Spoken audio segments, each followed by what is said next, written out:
meus amados e amadas, vocês que estão aqui presentes no culto, aqueles que estão lá conosco online. É uma bênção estar na casa do Senhor, e aqueles que não podem estar também, mas estão online conosco, tenho certeza que vão ser abençoados. Na última pregação, falei sobre Lia e Raquel, a disputa que havia entre as duas, porque uma era desprezada e a outra era a favorita.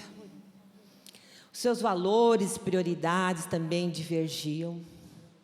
No entanto, uma foi escolhida por Deus para dar continuidade à descendência da qual viria o Senhor Jesus. Aprendemos muito com a história de vida dessas duas mulheres. E hoje nós vamos falar de Jacó e Esaú. Tenho certeza de que Deus vai falar ao nosso coração e vamos sair daqui abençoados com a sua palavra. Nós estamos vivendo tempos difíceis, meus amados, em que o cenário à nossa volta nos faz crer cada vez mais que a volta do Senhor Jesus está muito próxima. Precisamos, portanto, como cristãos, nos aproximarmos mais de Deus, nos agarrarmos a Ele e nas suas promessas contidas aqui na palavra do Senhor e buscarmos com sabedoria cada vez mais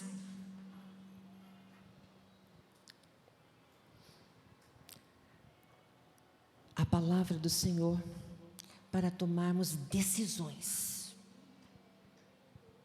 Sem essa sabedoria, as nossas decisões podem ser fatais. Elas marcarão a nossa vida no presente e irão determinar também, com certeza, lá na frente, o nosso futuro. A história desses homens é importante. Primeiro, para a gente entender a legitimidade de Jacó como herdeiro da bênção de Abraão. E segundo, para entendermos como se deu essa linhagem patriarcal, que não foi uma linhagem qualquer, mas uma linhagem de salvação, de redenção, da qual veio o Messias. E que tudo tem a ver com a minha vida e com a tua vida. Porque essa história nos atinge direto. Ela é o modo como Deus agiu para nos salvar. Quando Deus quis salvar a mim e a você, Ele traçou um plano histórico. E ao traçar esse plano histórico, Ele escolheu um homem chamado Abraão. E o filho deste, chamado Isaque, para dar continuidade na linhagem, que chegaria até o tempo do Messias. Dessa linhagem, Jesus nasceria, e por meio dele, a salvação seria oferecida ao mundo. E eu te convido para abrir a sua Bíblia, no livro de Gênesis, capítulo 25, e você pode deixar aberto, porque nós vamos ler parte do 25, que é do 21 ao 34, e em determinados momentos eu vou também citar parte dos versículos da história que está contida no capítulo 27. Se a Radassa for esperta, ela consegue colocar algumas coisas ali do 27 para a gente. Vamos ver. Pus você na fogueira, né, Radassa? Sai dessa agora. Bom, vamos lá. Versículo 21. Isaque orou ao Senhor em favor de sua mulher, porque era estéril. O Senhor respondeu à sua oração e Rebeca, sua mulher, engravidou. Os meninos se empurravam dentro dela, pelo que disse: por que está me acontecendo isso? Foi então consultar o Senhor. Disse-lhe o Senhor: 2 nações estão em teu ventre, já desde as suas entranhas 2 povos se separarão. Um deles será mais forte que o outro, mas o mais velho servirá ao mais novo. Ao chegar a época de dar à luz, confirmou-se que havia gêmeos em seu ventre. O primeiro a sair era ruivo, e todo o seu corpo era como um manto de pelos. Por isso lhe deram o nome de Esaú. Depois saiu seu irmão, com a mão agarrada no calcanhar de Esaú, pelo que lhe deram o nome de Jacó. Tinha Isaque 60 anos de idade, quando Rebeca os deu à luz. Os meninos cresceram, Esaú tornou-se caçador habilidoso e vivia percorrendo os campos, ao passo que Jacó cuidava do rebanho e vivia nas tendas. Isaque preferia Esaú, porque gostava de comer de suas caças. Rebeca preferia Jacó. Certa vez, quando Jacó preparava um ensopado, Esaú chegou faminto, voltando do campo, e pediu-lhe: dê-me um pouco desse ensopado vermelho aí, estou faminto. Por isso também foi chamado de Edom. Respondeu-lhe Jacó: venda-me primeiro seu direito de filho mais velho. Disse Esaú: estou quase morrendo. De que me vale esse direito? Jacó, porém, insistiu: jure-me primeiro. Então ele fez um juramento, vendendo o seu direito de filho mais velho a Jacó.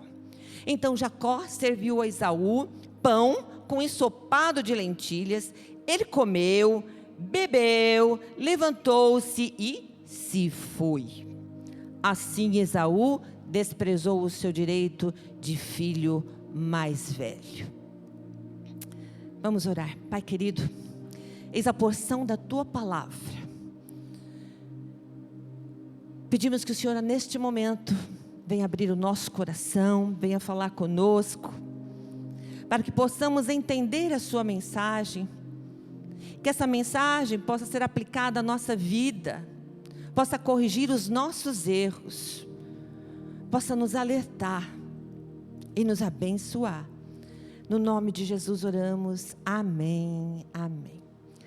Amados, essa história nos mostra que os filhos gêmeos de Isaque tinham personalidades diferentes, perfis diferentes, valores diferentes e perdas diferentes. Em Gênesis 25, lá no 22 e 23, vemos que desde o ventre esses dois meninos lutavam e eram bem agitados. Rebeca sofria com isso e ela questiona Deus e teve uma revelação surpreendente. Deus diz a ela: no ventre, no teu ventre, há duas nações. Um será mais forte que o outro, e o maior servirá o menor. Vejam que coisa, hein? Esaú nasce primeiro. Era ruivo, todo peludo. Jacó vem logo atrás, agarrado no calcanhar do irmão, como quem diz: eu vou sair primeiro. Se você não me deixou, mas eu vou sair junto. E por isso ele recebeu o nome de Jacó, que significa aquele que agarra o calcanhar. E de forma figurada, enganador, suplantador. Por isso, no capítulo 27, quando Esaú descobre que Jacó o enganou, né, e tomou a bênção que era dele, ele brada, ele grita, ele não se conforma. Não é com razão que o seu nome é Jacó. Já é a segunda vez que ele me engana. Primeiro tomou meu direito de filho mais velho, e agora recebeu a minha bênção. E acabou se dedando, né? O pai ficou sabendo que ele vendeu a primogenitura. Voltando ao capítulo 25, nos versos 27 e 28, vemos que os meninos cresceram. E ao traçarmos os seus perfis, percebemos que eles são diferentes, bem diferentes. Percebemos que, embora fossem gêmeos, eles têm aparência diferente. Um é ruivo, cheio de pelo, o outro não. E Esaú era um perfeito caçador. Vejam o elogio a ele, o elogio que se faz a ele. Passava a maior parte do tempo na mata. Era rude, afoito, ágil e envolvido com animais selvagens. Com certeza ele era forte, porque ele caçava e carregava as caças. Tinha um jeito, um físico, com certeza bem, né? E assim como ele era ágil para caçar, ele também era ágil para tomar as decisões. E decisões precipitadas, impensadas. Era o queridinho do papai. E aqui vou abrir um parênteses só para vocês. Alguém aqui tem filho preferido? Alguém que está escutando aí tem filho preferido? Tem demonstrado aí favoritismo? A Radassa já está rindo lá atrás. Se tem isso, não é nada bom. Porque causa rivalidade. Ainda bem que você é único, né? O meu também dizia isso. Não tem irmãozinho, sou único, tudo é para mim. Mas precisamos tomar cuidado, hein? E aí, essa preferência causa rivalidade, inveja. Isaac e Rebeca erraram por isso. Erraram nesse sentido. E Jacó também leva a isto. Ele faz da mesma forma também com os filhos. E José quase perdeu a vida por conta disso. E nós precisamos tomar cuidado também, para não passar a mão na cabeça. Para não ficar justificando os erros dele ou dela. Não se finja de cego e surdo, como Isaac estava assim. Ele já era cego, fisicamente. E estava cego espiritualmente. Ele não enxergava as coisas que o filho fazia. E que não estava agradando a Deus. E ainda passava a mão na cabeça. Meu filho preferido. Né? Meus queridos, ensine os teus filhos a amar, a valorizar as coisas de Deus, a casa de Deus, a palavra de Deus, o tempo de comunhão com Deus e com os irmãos, e a buscar as bênçãos de Deus para a vida. Não faça como Isaac fez com o filho Esaú. E agora, vejam, porque ele era o queridinho do papai, né? Vamos lá no capítulo 27, versículo 3, diz assim, o pai fala assim para ele: pegue agora as suas armas, o arco e a aljava, e vá ao campo caçar alguma coisa para mim. Prepare-me aquela comida saborosa que tanto aprecio e traga-me para que eu coma e o abençoe antes de morrer. Isaac adorava um belo churrasco, minha gente. Eita, churrasquinho. Herança de família. Abraão servia carnes assadas, fazia churrasco, até para os anjos que o vinham visitar. Eu acho que Esaú conquistou o pai pela barriga, vocês não concordam comigo? Aí fala a verdade. Quem não gosta de um churrasco? Se tiver um prato de lentilha e um churrasco, o que você vai fazer? Jacó era especialista no prato de lentilha. Esaú no churrasco.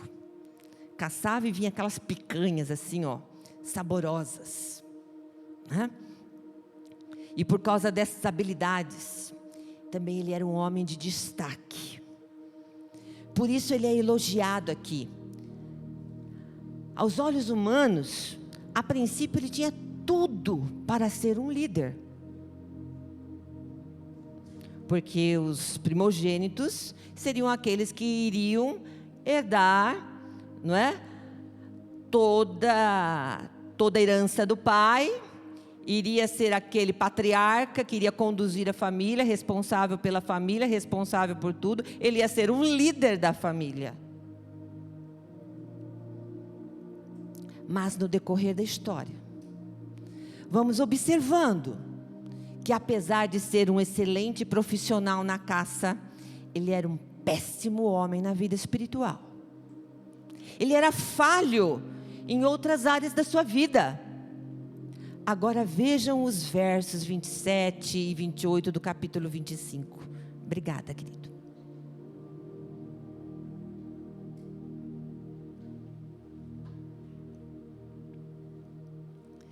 (27 e 28).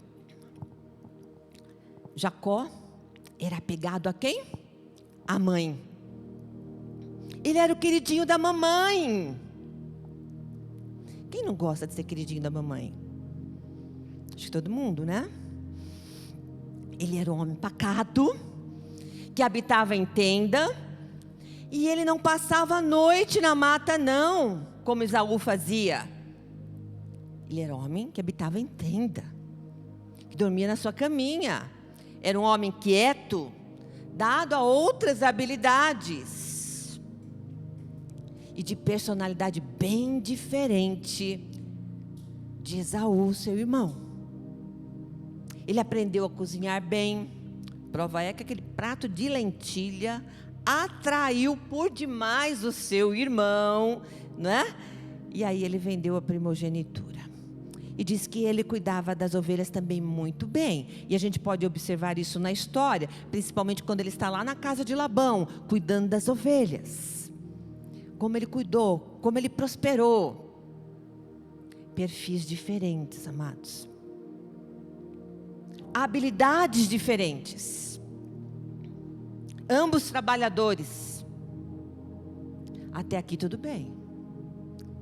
Agora, quando olhamos para o verso 29 em diante, nós vamos perceber que tanto Esaú como Jacó tinham valores diferentes. Um valorizava o sagrado, os princípios morais, a obediência. O outro, não. Diz o texto que Esaú vem do campo esmorecido, ou seja, faminto.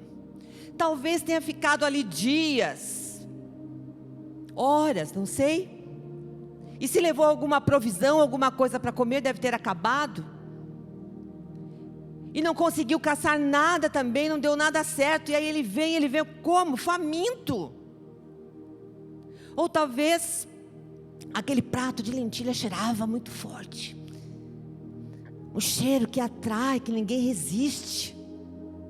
E o seu apetite voraz falou mais alto.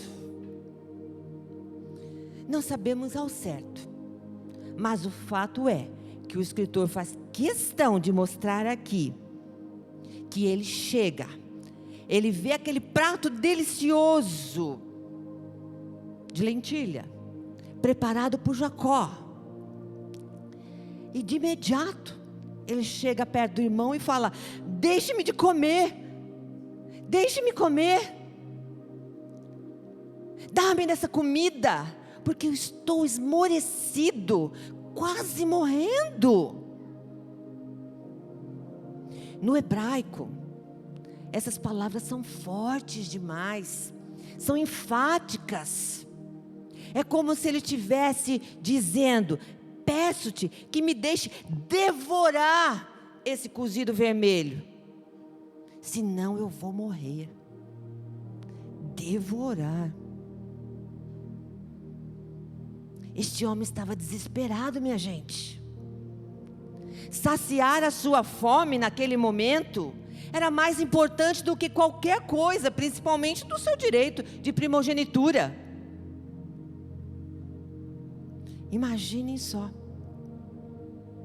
Por isso lá no livro de Hebreus 12, 16 e 17. Se a Radassa conseguir, não sei se consegue. Hebreus 12, 16 e 17. Diz assim: não haja nenhum imoral ou profano como Esaú, que por uma única refeição vendeu os seus direitos de herança como filho mais velho. Como vocês sabem, posteriormente, quando quis herdar a bênção, foi rejeitado. E não teve como alterar a sua decisão, embora buscasse a bênção com lágrimas. Vejam, ele desprezou a sua primogenitura e a vendeu por um prato de lentilha. E aí, como diz o texto, no verso 34, lá 25, 34, ele comeu, bebeu, levantou-se e foi. Gente, ele desprezou assim a primogenitura. Essa sequência de ações, comeu, bebeu, levantou-se e foi, mostra bem o descaso. Não se lamentou, não percebeu a sua perda, não se entristeceu, não previu coisa alguma, foi e seguiu a vida. E ainda mais, ele também se envolveu e casou com mulheres perversas da terra, mulheres pagãs, contrariando a vontade dos seus pais e também a vontade de Deus, né? Porque eles eram orientados para se casar ali em família, não com mulheres estrangeiras. E diz o texto, essas mulheres amarguraram a vida de Isaque e Rebeca. Com essa atitude, percebemos que a obediência não fazia parte do seu caráter. Este texto também revela que ele foi chamado de Edom, que significa vermelho, pois os seus cabelos eram ruivos, o ensopado também era vermelho. E aqui, gente, aqui está sendo revelado a nova nação que iria surgir de Esaú. Aqui os israelitas todos tomam ciência de onde surgiram os edomitas, que vieram a ser os seus inimigos posteriormente. Agora vejam, Jacó é mais equilibrado, determinado, inteligente. Ele percebeu o desespero do irmão. E ele sabia que Esaú era um homem paciente, imediatista. E quando queria alguma coisa, ninguém segurava aquele homem. Então, você conhece algum homem assim? Homem, geralmente, quando chega em casa, homem desse tipo, né? Chega em casa faminto, ele não quer conversa, não. Ô mulher, está pronto aí? Não está pronto ainda? Por que não está pronto?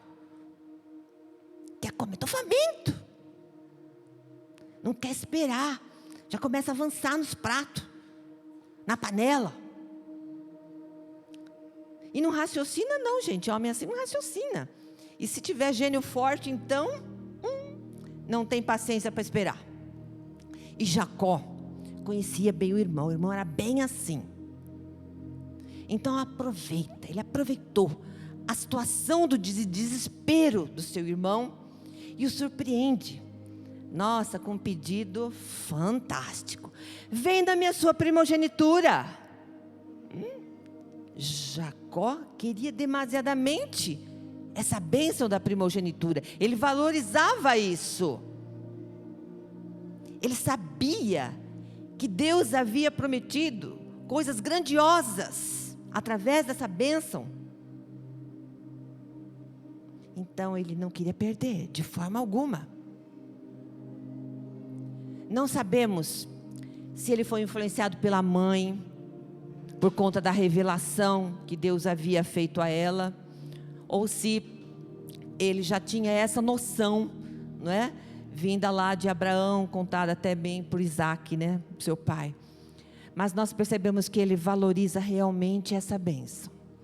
Principalmente quando ele continua, porque não ficou nisso, venda-me a primogenitura. Não ficou só nisso. Ele pede também para Esaú fazer o juramento.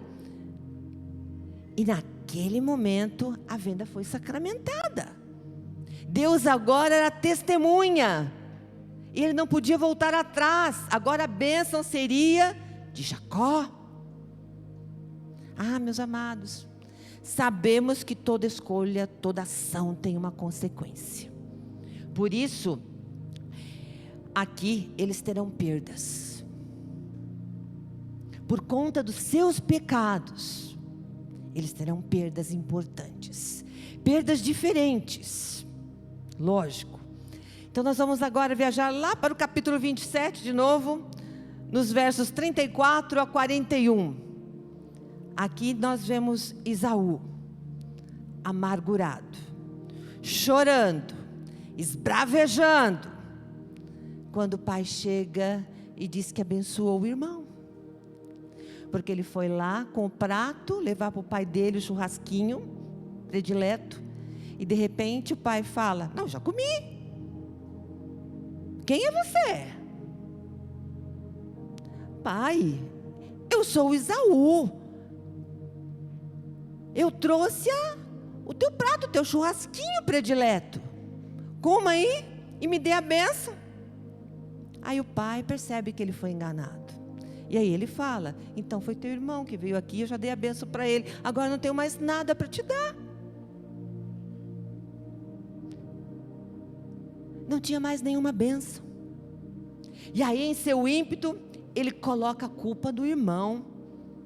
E ao mesmo tempo se condena, né? Que ele fala lá: já é a segunda vez, né, que ele me engana. Primeiro tomou meu direito de filho mais velho, agora me tomou a bênção. Esse Jacó. Mas como assim?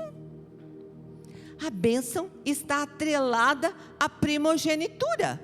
Eu acho que ele estava meio... acho que ele não pensava que a primogenitura estava atrelada à bênção. Talvez ele tenha achado que a perda da primogenitura não lhe faria diferença alguma. Porque lá na frente, como seu pai o amava, certamente não daria uma bênção, não daria bênção para Jacó não, porque ele era o queridinho do papai. O papai jamais ia dar a bênção para o irmão, mesmo que o irmão chegasse lá e falasse: eu comprei a bênção é minha. Não, a bênção é do meu queridinho. Então ele estava confiante nisso, até porque havia precedentes na história, que o pai poderia tirar o direito do primogênito e dar a bênção para quem ele quisesse. Abraão não fez assim? Em vez dele abençoar Ismael, ele abençoou Isaac. Deus falou para ele: a minha aliança é com Isaac e não com Ismael. Não respeitou a primogenitura. Então, mesmo que Jacó pleiteasse o direito da primogenitura, o seu pai poderia simplesmente não lhe dar, mesmo havendo comprado. O pai poderia bater o pé e falar: não, é dele está acabado. Mas o plano foi bem arquitetado por Rebeca, né? E Esaú não teve chance. Ele perdeu a primogenitura, porque Rebeca, ela era esperta. Ô mulherzinha esperta. Futuramente eu vou falar sobre ela, numa próxima pregação. E agora, em prantos, ele insiste: acaso não reservaste para mim uma só bênção? Acaso o Senhor só tem uma única bênção? Já era tarde. A bênção era única para o primogênito. E ele estava colhendo agora aquilo que ele plantou. Esaú perdeu a bênção, perdeu a companhia e o amor do irmão. Ele perdeu a paz, alimentou a raiva, alimentou a mágoa, perseguiu o irmão, queria matar o irmão, não é? Mas não adiantou se derramar em lágrimas. Isso não lhe devolveu a bênção, porque eram lágrimas de crocodilo. Vocês já viram lágrimas de crocodilo? Eu ouço tanto falar, mas eu nunca vi, não é? Acho que é lágrima falsa, né?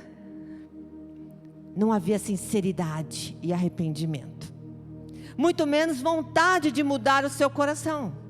Não havia. era só despeito, era só inveja. Porque agora o seu irmão era mais importante que ele. Então, ele não queria isso. E por isso o autor de Hebreus, no capítulo 12, no verso 16 e 17, enfatiza isso. Quando ele está falando sobre santidade. O autor está falando sobre santidade, não é? Que nós temos que ser santo, não é? E sem santidade ninguém verá a Deus. E aí ele exorta o povo com essas palavras, usando o exemplo de Esaú. Vejam lá o texto. Você conseguir colocar? Hebreus 12, versos 16 e 17. Diz assim, começa no 14. Vamos começar no 14. Esforcem-se para viver em paz com todos e para serem santos. Sem santidade ninguém verá o Senhor. Vejam bem, Esaú não se esforçou nem um pouquinho, meus amados, mas nem um pouquinho para ser santo, para buscar a santidade. Ele, passava longe disso. Mas Jacó sim, Jacó se importava, Jacó queria. Não sabia às vezes como iria ser, mas ele queria. E aí no verso 15, cuidem que ninguém se exclua da graça de Deus, que nenhuma raiz de amargura brote e cause perturbação, contaminando a muitos. Vejam aqui, Esaú se excluiu da graça, sem dor nenhuma na consciência. Mas Jacó se inclui, e não largou mais, agarrou com toda a força, e não largou. No verso 16, não haja nenhum imoral ou profano como Esaú, que por uma única refeição vendeu os seus direitos de herança como filho mais velho. Como vocês sabem, posteriormente, quando quis herdar a bênção, foi rejeitado, e não teve como alterar a sua decisão, embora buscasse a bênção com lágrimas. Vejam também que está escrito sobre ele e a sua descendência em Malaquias, capítulo 1, versos 2 a 4. Eu sempre os amei, diz o Senhor. Mas vocês perguntam, de que maneira nos amaste? Não era Esaú, irmão de Jacó? Declara o Senhor. Todavia eu amei a Jacó, mas rejeitei a Esaú. Transformei suas montanhas em terra devastada, e as terras de sua herança em morada de chacais do deserto. Embora Edom afirme, fomos esmagados, mas reconstruiremos as ruínas, assim diz o Senhor dos exércitos. Podem construir, mas eu demolirei. Eles serão chamados terra perversa, povo contra quem o Senhor está irado para sempre. Ah, meu amado e minha amada, como está a história da sua vida? Está parecida com a história de Esaú ou com a de Jacó? Você tem desprezado a graça de Deus, a herança preciosa que nós conquistamos em Cristo Jesus? Ou você tem agarrado com toda a força isso? Ao enfrentar importantes decisões, você costuma escolher baseado nas necessidades imediatas? Ou pensa a longo prazo nas consequências que poderão advir dessa escolha? O que você está desprezando e jogando fora? Você já parou para pensar nisso? Assim como Esaú, tem muita gente jogando fora valores preciosíssimos por um prato de lentilha. Tem muita gente não valorizando o sagrado, estão se excluindo da graça, jogando fora a santidade, a comunhão com Deus, com os irmãos, pensando que podem viver da forma como querem, fazerem o que querem, a sua vontade, como bem entendem. Pensam que não haverá consequências. Alguns jogam fora a família, a pureza, a saúde, a sobriedade, a honestidade, a justiça. Trocam a vida com Deus por coisas banais, sem valor, temporárias, e se tornam pessoas profanas, como Esaú. E assim o mundo está cheio. Pensam que lá na frente, como Deus é amor, não irão perder a bênção da salvação, da vida eterna. Não, Deus não vai mandar ninguém para o inferno. Se enganam. Como se enganam?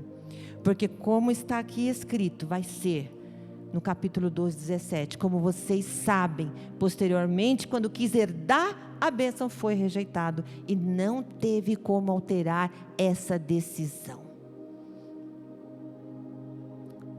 A sua escolha aqui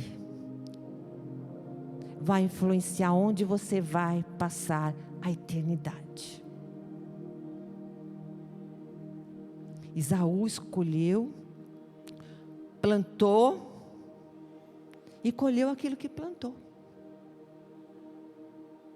E se você for um Esaú da vida, se arrependa enquanto é tempo. E se volte para o Senhor. Passa a escolher aquilo que realmente importa, aquilo que é precioso, que é importante para a salvação, para a vida eterna. Quais foram as perdas de Jacó? Será que ele teve perdas? Com certeza sim. Porque também errou, também pecou. Jacó perdeu o prato de lentilha, mas até aí tudo bem, né? Não é tão importante. Comparando com a bênção, lentilha não tinha nada. Mas por ter enganado o pai, por ter mentido, ele perdeu a convivência com a família. Nunca mais ele viu a mãe. Teve que fugir para não ser morto pelo irmão. Deve ter passado bons bocados no caminho no deserto para chegar até a casa de Labão. Fez essa longa caminhada no deserto.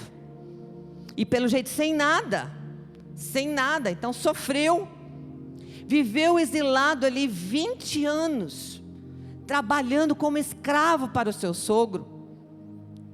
Escolheu errado também a esposa, como nós já falamos na outra pregação. Porém, como ele deu valor à bênção de Deus, como ele buscou com determinação, como ele quis a presença de Deus na sua vida, como ele se arrependeu, Deus se agradou dele, o amou, o abençoou, como nós vimos aqui nos textos, porque viu nele um ato de fé, viu nele um coração sincero, e um grande desejo de conhecê-lo e obedecer. Por isso Deus se manifestou a ele, no lugar chamado Luz, o qual Jacó chamou Betel. Depois Deus falou com ele lá na casa de Labão, e quando Deus viu que ele já tinha aprendido a lição, que já era hora de voltar, para dar continuidade à descendência, ser um povo realmente santo, separado. Então Deus o mandou retornar, e ele obedeceu. E ele pôde ter outra experiência com Deus lá em Manaim, e depois lá no Val do Jaboque, aonde ele ora ao Senhor, realmente arrependido. E lá no capítulo 32 tem a oração dele, no versos 9 a 12. Então Jacó orou: ó Deus de meu pai Abraão, Deus de meu pai Isaque, ó Senhor, que me disseste, volte para a sua terra e para os seus parentes, e eu farei prosperar. Não sou digno, prestem bem atenção, não sou digno de toda a bondade e lealdade com que trataste o teu servo. Quando atravessei o Jordão, eu tinha apenas o meu cajado, mas agora possuo 2 caravanas. Vejam a bênção do Senhor. No versos 11, livra-me, rogo-te, das mãos de meu irmão Esaú, porque tenho medo que ele venha nos atacar, tanto a mim como as mães e as crianças. E aí ele volta na promessa: pois tu prometeste, esteja certo de que eu o farei prosperar, e farei os seus descendentes tão numerosos como a areia do mar, que não se pode contar. E nessa peregrinação pela terra de Canaã, em obediência à voz de Deus, ele experimentou o grande amor de Deus. Conheceu a sua graça irresistível e redentora, daquele que opera milagres, daquele que resgata o perdido, daquele que transforma vidas, aquele que restaura o destruído, daquele que levanta o abatido, dá forças ao cansado, sara os feridos, ressuscita os mortos, daquele que envia o seu exército de anjos e batalha, e trabalha e te protege. Daquele que envia, preste bem atenção, o exército de anjos e batalha por aquele que nele confia. Se você confia no Senhor, se você entrega a sua vida para o Senhor, você pode ter certeza que há um exército de anjos ao seu redor, que batalha por você e que te protege. E ele conheceu aquela graça irresistível e redentora, daquele que realiza o seu querer no decorrer da história do homem. Apesar das suas falhas, apesar dos seus erros, daquele que muda a nossa história, como mudou a vida de Jacó, que de enganador passou a se chamar Israel, porque como príncipe lutou com Deus, com os homens e venceu. Foi assim que ele e a sua descendência herdou a promessa, a qual chegou até nós em Cristo Jesus.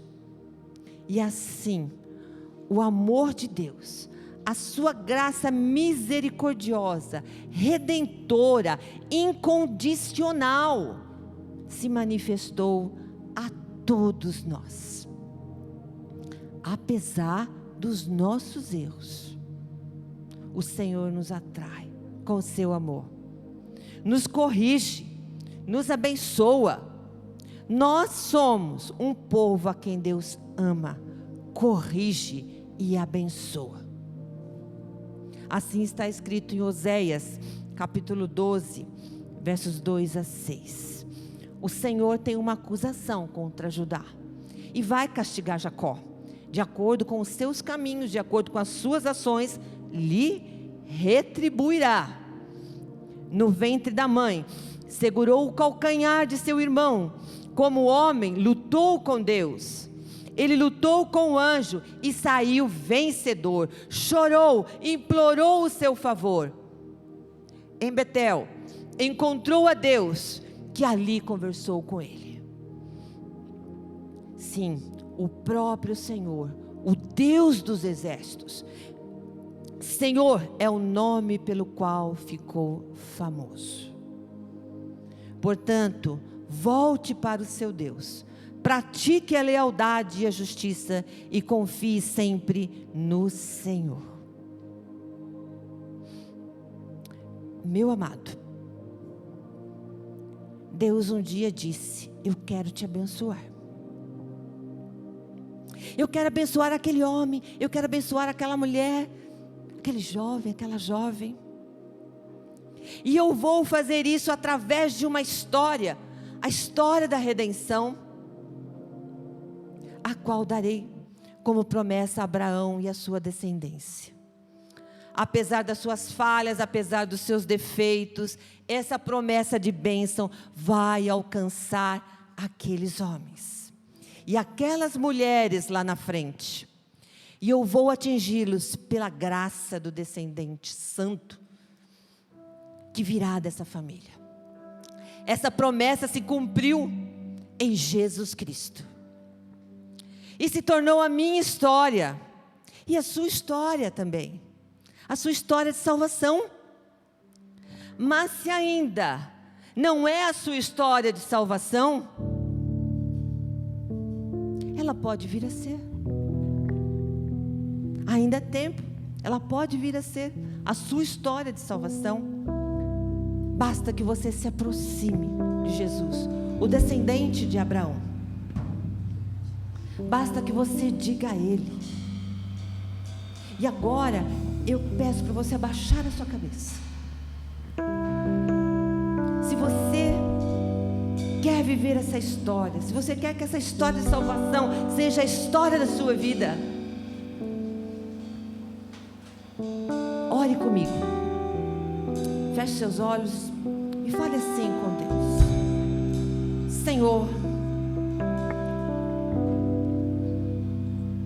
descendente santo de Abraão, Jesus Cristo, aquele que foi prometido aos patriarcas, descendente do rei Davi, rei de Judá, que morreu pelos meus pecados.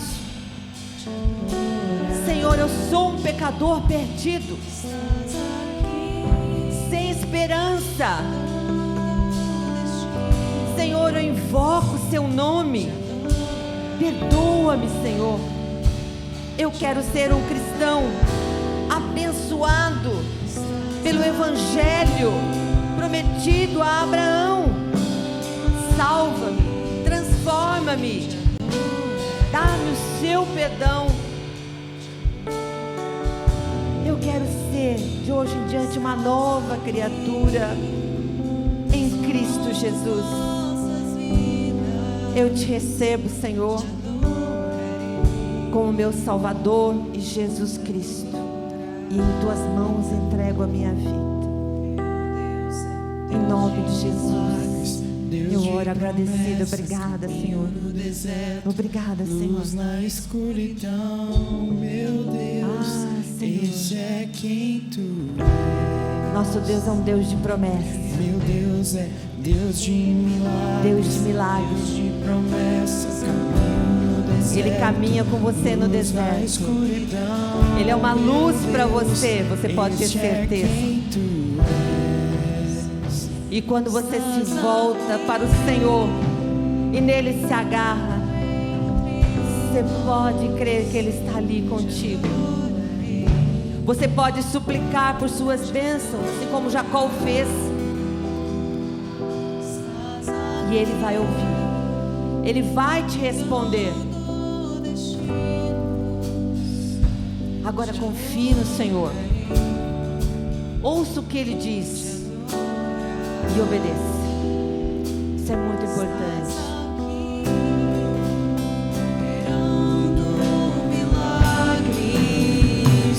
Te adorarei, te adorarei. Estás aqui, transformando nossas vidas. Te adorarei, te adorarei. Meu Deus é um Deus de milagres, Deus de promessas, caminho no deserto, luz na escuridão. Meu Deus, este é quem tu és. Meu Deus é um Deus de milagres, Deus de promessas, caminho no deserto, luz na escuridão. Meu Deus, este é quem tu és. Meu Deus é um Deus de milagres, Deus de promessas. Se coloque de pé, vamos louvar ao Senhor juntos, em nome de Jesus. Na escuridão. meu Deus, este é quem tu és. Meu Deus é um Deus de milagres, Deus de promessas, caminho no deserto, luz na escuridão. Meu Deus, este é quem tu és. Estás aqui, tocando os corações. A sua palavra é tão linda e preciosa. Venha nos ajudar. Queremos que a tua palavra transforme a nossa mente, o nosso pensamento, o nosso modo de usar os nossos membros, de olhar o mundo, interpretar a vida, de olhar para o futuro. Queremos, ó Pai, que a tua palavra transforme o nosso coração, encharque a nossa mente, ocupe o espaço todo da nossa mente, para que não haja espaço para o pecado, para o engano, para a mentira, para os erros. Queremos que a tua palavra seja o guia para os nossos pensamentos, o nosso guia quando estivermos lá no deserto. Precisamos dela para viver. Alimenta-nos, Senhor, nutre-nos, ó Pai, com a tua palavra, que ela seja uma bússola nesse deserto, para que possamos atravessar o deserto, para que possamos também navegar no mar da vida seguros, e que essa palavra nos abençoe, Senhor, que nos apeguemos firmemente nela, porque essa palavra é palavra de salvação, que foi nos ensinada, que como crentes possamos ser fiéis e gratos pela salvação tão rica e graciosa. E aqueles que ainda não são cristãos, Pai, que o Senhor possa tocá-los e que eles possam te buscar hoje, que eles possam se prostrar ao Senhor, se entregando, e que eles possam fazer esta oração para a sua salvação e encontrar em Ti o perdão. Pedimos essas bênçãos no nome de Jesus. Deus de milagres.